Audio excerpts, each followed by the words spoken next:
মাঘ মাসের শুক্লাপক্ষের পঞ্চমী তিথিকে বলা হয় শ্রী পঞ্চমী। শ্রী পঞ্চমীর এই তিথিতে পূজিতা হন আদ্যাশক্তির অংশরূপিণী মা সরস্বতী। বিদ্যা, বুদ্ধি, সঙ্গীত ও জ্ঞান প্রদায়িনী দেবী তিনি।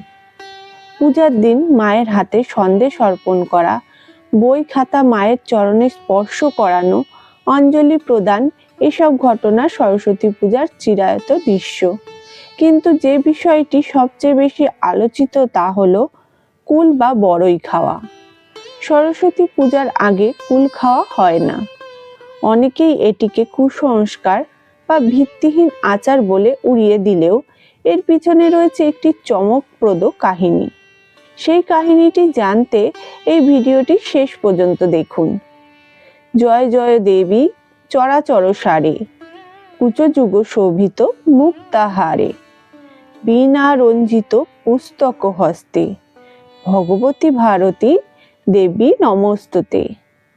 মহাকবি কালিদাসের এই মন্ত্রে ছোটবেলা থেকেই মা সরস্বতীকে তুষ্ট করার চেষ্টা আমাদের। ঠিক এমনই বহু যুগ আগে সরস্বতীকে তুষ্ট করার জন্য আশ্রমে বসে তপস্যা করেছিলেন ব্যাসদেব। তিনি যখন তপস্যা শুরু করেন তখন দৈববাণীতে তার তপস্থলের কাছে একটি কুলের বীজ রেখে শর্ত দেওয়া হলো, এই কুলের বীজ অঙ্কুরিত হয়ে চারা, চারা থেকে বড় গাছ, বড় গাছ থেকে ফুল, থেকে নতুন কুল হবে। যেদিন সেই কুল পেকে ব্যাসদেবের মাথায় পতিত হবে সেই দিন তার তপস্যা সমাপ্ত হবে বা দেবী সরস্বতী তার উপর সন্তুষ্ট হবেন। ব্যাসদেবও সেই শর্ত মেনে নিয়ে তপস্যা শুরু করলেন। ধীরে ধীরে বেশ কয়েক বছর কেটে গেল।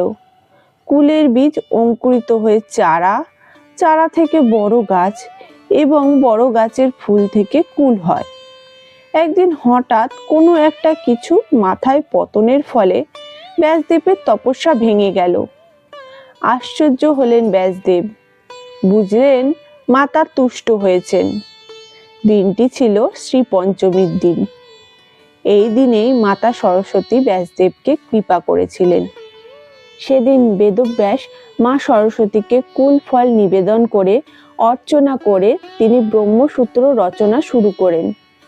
যেহেতু বেদব্যাস তার সামনে কুল গাছ থাকা সত্ত্বেও মাতা তুষ্ট হওয়ার আগে কুল খাননি, সেহেতু সেই থেকে কুল ফলকে মা সরস্বতীর আশীর্বাদ ধরে তার পূজার আগে কুল খাওয়া হয় না।